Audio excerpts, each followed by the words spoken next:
औज़ुबिल्लाहिमिनश्शैतानिर्रजीम बिस्मिल्लाहिर्रहमानिर्रहीम। अस्सलाम वालेकुम स्टूडेंट्स, उम्मीद करती हूँ कि आप सब अपने घरों में खैरियत से होंगे। आज हमारी उर्दू की जो ये वीडियो लेक्चर है ये आपकी क्लास वर्क कॉपी से मुतालिक है। इसमें मैं आपको बताऊँगी कि आपने अपनी कॉपी किस तरीके से शुरू करनी है, और इसके अलावा इस वीडियो में मैं आपको ये भी बताऊँगी कि आपने अपना छुट्टियों का काम किस तरह से कॉपी पे करना है। हम आपका जो मई के छुट्टियों का काम है उसको भी डिस्कस करेंगे, और कॉपी की प्रेजेंटेशन के बारे में भी बताऊंगी कि आपने अपनी कॉपी को किस तरीके से नीट एंड क्लीन रखना है, और उस पर कौन कौन से पेन या पेंसिल और मार्कर वगैरह इस्तेमाल करने हैं। ठीक है, सबसे पहले जो आपको आपकी स्क्रीन पर कॉपी नज़र आ रही है वो आप देख रहे होंगे, यह आपकी कॉपी का कार्ड कवर है। यहाँ पे आपको नज़र आ रहा होगा कि ये सीरियल नंबर पे यहाँ पर आपने कुछ नहीं लिखना है, क्योंकि जब आप स्कूल आएंगे तो आपको आपके क्लास का सीरियल नंबर दिया जाएगा, वो आपने यहाँ लिखना होगा। यहाँ पर आपने अपना नाम लिखना है। ठीक है, फिर नीचे साथ क्लास है, क्लास लिखेंगे आप। जो भी आपका सेक्शन है, मैंने ए लिखा हुआ है, आपका जेड सेक्शन है या जी सेक्शन है या एच, जो भी सेक्शन है वो आपने यहाँ अपनी कॉपी के कार्ड कवर पर लिखना है। इसके बाद यहाँ नीचे देखिए आपको नज़र आ रहा होगा सब्जेक्ट में आपने लिखना है उर्दू A+B CW+IW, यानी कि हमारी यही वाली कापी उर्दू ए की भी है और यही कापी उर्दू बी की भी है, और CW यानी इसमें हम क्लास वर्क भी करेंगे और इसी में हम होमवर्क भी करेंगे। ठीक है, इसके बाद आपका ये वाला कार्ड कवर आएगा, इस पर भी वही आपने यहाँ पे सीरियल नंबर लिखना है, यहाँ पे आपने नाम लिखना है, जमात में आपने हफ्तम और इसके साथ सेक्शन ज़रूर लिखना है। ठीक है, मज़मून आपका है Urdu A+B CW+ homework IW, यानी क्लास वर्क प्लस होमवर्क। इसके बाद आपने ब्रांच मेंशन करनी है, ब्रांच आपकी है बॉयज़ 2। फिर मौलमा का नाम, जब आप स्कूल आएंगे आपको जो भी टीचर टीच करेगी आपने उसका यहाँ पर नाम लिखना है। ठीक है, इसके अलावा यहाँ मियाद है, मियाद में आपने लिखना है 2021 एंड 2022। ठीक है, ये इस साल की कॉपी हमारे पास है। इससे पहले कि मैं आपको आपका कोरस्पॉन्डेंट दिखाऊं, मैं आपको बता दूं कि मैंने इस कॉपी के लिए कौन सा पेन और कौन सा मार्कर यूज़ किया है। ठीक है, हमारे पास जो सबसे पहले पेन है वो हमने कट निब यूज़ करना है। क्लास 7 में आपने कट निब पेन यूज़ करना है। यह आपका कट निब पेन है, इसकी निब आगे से इस तरह थोड़ी सी कटी होती है, ये थोड़ा मोटा दिखता है। ये पेन, इस पेन से आपने राइटिंग करनी है क्लास 7 में। ये आपका पेन हो गया। इसके अलावा ये आपका कट निब मार्कर है, ब्लू मार्कर। ठीक है, ब्लू, और इसी तरह का आपने ब्लैक मार्कर भी इस्तेमाल करना है, कट निब ब्लैक मार्कर। ठीक है, ये देखिए इसकी निब भी आगे इस तरह से थोड़ी सी कटी भी होती है और हमें लिखने में आसानी होती है, और ये कलम की तरह मोटा मोटा लिखा जाता है। यह आपका कट निब पेन हो गया। ये 3 चीज़ें हो गई आपकी, और इसके साथ ही ये पेंसिल, ये जो मैंने आपको प्रेजेंटेशन दिखाई है, ये आपने पेंसिल से बनानी है और शेडिंग भी पेंसिल से करनी है। यानी इन चीज़ों को हमने इस्तेमाल करना है अपनी राइटिंग के दौरान, तो आपकी राइटिंग जो है वो बहुत अच्छी नीट एंड क्लीन आएगी। ठीक है, तो सबसे पहले मैं आपको आपका कोर्स कंटेंट बता देती हूँ कि आपने किस तरीके से लिखना है। आपने अपनी कॉपी पे बिल्कुल इसी तरह से प्यारा प्यारा नीट एंड क्लीन आपने कोर्स कंटेंट लिखना है। फ़हरिस्त इसबाक है हमारे पास 7 इसबाक है। गाजी लमदीन शहीद, पैकर शुजात, खैबर पख्तूनख्वा, फितरत के ख़िलाफ़ बगावत, तिबियात, मस्बत सोच और फुटबॉल। इसके अलावा हमारे पास 2 नज़में, 3 नज़में भी हैं, हमद, बारिश का पहला कतरा और मेरी नगमा।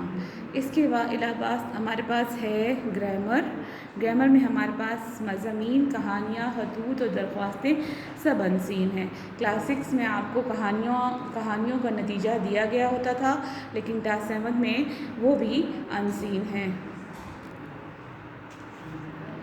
ये खतूत और दरख्वास्तें आप देख लें। फिर उसके बाद ग्रामर हमारे पास है, वाहिद जमा, जमा वाहिद है, मुख्तलिफ असबाब से है, मुज़क्कर मोनस, मोनस मुज़क्कर है, वो 10 है, अल्फाज मुतज़ाद, मुतरादिफ, गलत फ़िक्रात, साबके लाहके, हरूफ के जुमले, मुहावरात के जुमले, ये सब आपके कोर्स कंटेंट में शामिल है।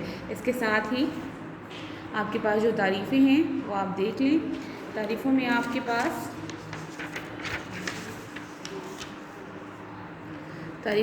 पास है हर्फ और इसकी अक़साम की पहचान, हरूफ फ़िजाइया, हरूफ इस्तिफ़हामिया, हरूफ अत्फ़ और हरूफ इज़ाफ़त। इसके अलावा मुरक्कबात में आपके पास मुरक्कब नाक़िस और उसकी अक़साम की तारीफ़ें हैं, जिसमें मुरक्कब इज़ाफ़ी है, मुरक्कब अत्फ़ी है, मुरक्कब तौसीफ़ी है और मुरक्कब जारी है। तो वो तो आपका कोर्स कंटेंट था जो आपने अपनी कॉपी पे बिल्कुल अच्छी तरह से लिखना है सफाई से। और इसके बाद मैं आपको बताऊंगी आपकी मई की छुट्टियों का काम। तो छुट्टियों का काम हमने जो करना है वो कॉपीज़ पे करना है। कॉपीज़ पे किस तरह करना है वो भी मैं आपको बताऊंगी। पहले मैं आपको आपका कोर्स ये मई की छुट्टियों का काम दिखाती हूँ।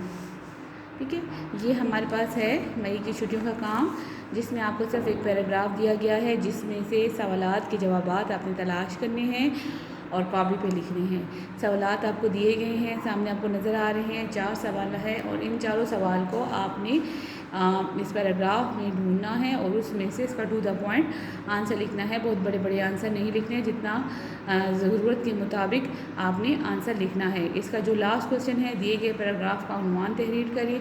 इस पैराग्राफ का उन्वान टाइटल देना है आपने, यानी बहुत बड़ा जुमले की सूरत में उन्वान नहीं होना चाहिए। ठीक है, जैसे यहाँ पे ये जो है पैराग्राफ तालीम के बारे में है, तो आप तालीम इसका टाइटल दे सकते हैं तालीम की अहमियत, यानी आपने छोटे छोटे उन्वान इसको देने हैं। ठीक है, ये आपका हो गया पैराग्राफ। अब आपने इस पैराग्राफ को लिखना कैसे है वो भी मैं आपको दिखा देती हूँ। ये मैंने आपके लिए पैराग्राफ रेडी किया है। आप देख लें कि सबसे पहले तो हमने जो पैराग्राफ है वो फुल नहीं लिखना, आपने सवाल लिखना है। दिए गए पैराग्राफ से सवालात के जवाबात तहरीर करें। इसके बाद आपने पैराग्राफ की हेडिंग देनी है और पैराग्राफ को इसी तरह डॉटेड फॉर्म में लिखना है। आपने फर्स्ट 2-3 वर्ड्स और लास्ट 2-3 वर्ड्स लिखने हैं और इसके बाद आपने आ जाना है सवालात जवाबात की तरफ। आपने सवालात जवाबात की हेडिंग देनी है। क्वेश्चन नंबर 1 लिखना है, इंसान की पहली और बुनियादी ज़रूरत क्या है, और इसका जवाब आपने इस पैराग्राफ में से ढूंढ के इधर लिखना है। इसके बाद आपने क्वेश्चन नंबर 2 लिखना है और फिर उसका जवाब लिखना है। इसके बाद सवाल नंबर 3 और फिर उसका जवाब लिखना है। फिर आपने लास्ट क्वेश्चन लिखना है, उसका जवाब लिखने के बाद आपने इस तरह से एंडिंग लाइन लगा देनी है। हर सवाल के बाद आपने हाफ एंडिंग लाइन लगानी है। ठीक है, ये तो आपका हो गया पैराग्राफ। इसके बाद आपका जो नेक्स्ट छुट्टियों के काम का जो अगला क्वेश्चन है वो हमारे पास है मंदज़र अल्फाज के मुतज़ाद लिखें। ठीक है, ये हमारे पास 10 अल्फाज हैं, इनके मुतज़ाद आपने लिखने हैं। इनके लिए आपने कॉपी का पेज किस तरह रेडी करना है वो मैं आपको बताती हूँ। ये देखें, हमने एक क्वेश्चन लिखा, मंदज़र अल्फाज के मुतज़ाद लिखे। उसके बाद मैंने एक लाइन छोड़ दी क्वेश्चन के बाद। उसके बाद अल्फाज मुतज़ाद की आपने हेडिंग देनी है। जहाँ पे मैंने ब्लू पेन इस्तेमाल किया है वहाँ आपने ब्लू पेन इस्तेमाल करना है, जहाँ ब्लू मार्कर वहाँ ब्लू मार्कर, और जहाँ ब्लैक मार्कर इस्तेमाल किया है वहाँ ब्लैक मार्कर इस्तेमाल करना है। और आपकी जो ये अल्फाज हैं वो बिल्कुल इसी तरह से मार्कर के साथ आने चाहिए। ये 10 अल्फाज हैं हमारे पास, ये मार्कर से आने चाहिए और इनकी उर्दू काउंटिंग आपने देनी है। और आपने जो लाइन ड्रा करनी है ये बिल्कुल सेंटर में ड्रा करनी है। आपने अपना पेज को लेकर इस तरह से बिल्कुल ऐसे हाफ करना है, तो ये आपकी लाइन बिल्कुल सेंटर में आ जाती है। फिर आपने ये वर्ड्स जो हैं वो लाइन छोड़ छोड़ के नहीं लिखना। 10 अल्फाज पूरे हो जाएँ तो आपने नीचे फुल एंडिंग लाइन ड्रॉ करनी है। तो पहला लफ्ज़ हमारे पास है आगाज़। ठीक है, इसका हमने मुतज़ाद लिखना है। इसका इख्तिताम आएगा, इब्तिदा इंतहा, जहन्नुम जन्नत, हिमायत मुखालफत, खुशबू बदबू, बेकसूर कसूरवार, कातिल मकतूल, गुस्ताख मुअद्दब, मुश्किल आसान, बहार ख़ज़ां। ये वर्ड्स मैंने यहाँ पे नहीं लिखे, मैंने आपको ज़बानी बता दिए हैं। आपने ये अल्फाज खुद यहाँ पे लिखने हैं और कट निप पेन से लिखने हैं, ठीक है। कापी का जितना भी काम हम मार्कर से करते हैं उसको हम डबल अंडरलाइन करते हैं। आप देख रहे हैं ये सारे वर्ड्स मैंने जो है इसी तरह डबल अंडरलाइन किए हैं। क्वेश्चन को भी हम डबल अंडरलाइन करते हैं, लेकिन जब हम इसका आंसर लिखेंगे तो हम कट निप पेन इस्तेमाल करेंगे और इस पेन से ही हमने इनके जवाबात लिखने हैं। उम्मीद है कि आपको आपका जो मई की छुट्टियों का काम है उसको करने का तरीका समझ आ गया होगा और आप अपनी कापी को बहुत नीट एंड क्लीन कर रखेंगे और बिल्कुल इसी तरह से साफ़ सुथरा और खुशखत लिख कर रखेंगे, क्योंकि जब ये कॉपी हमारे पास चेक करने के लिए आए तो आपको फुल मार्क्स मिलें, ठीक है। ये आज का हमारा वीडियो लेक्चर था। नेक्स्ट वीडियो लेक्चर के लिए इजाज़त दें। अल्लाह हाफ़िज़।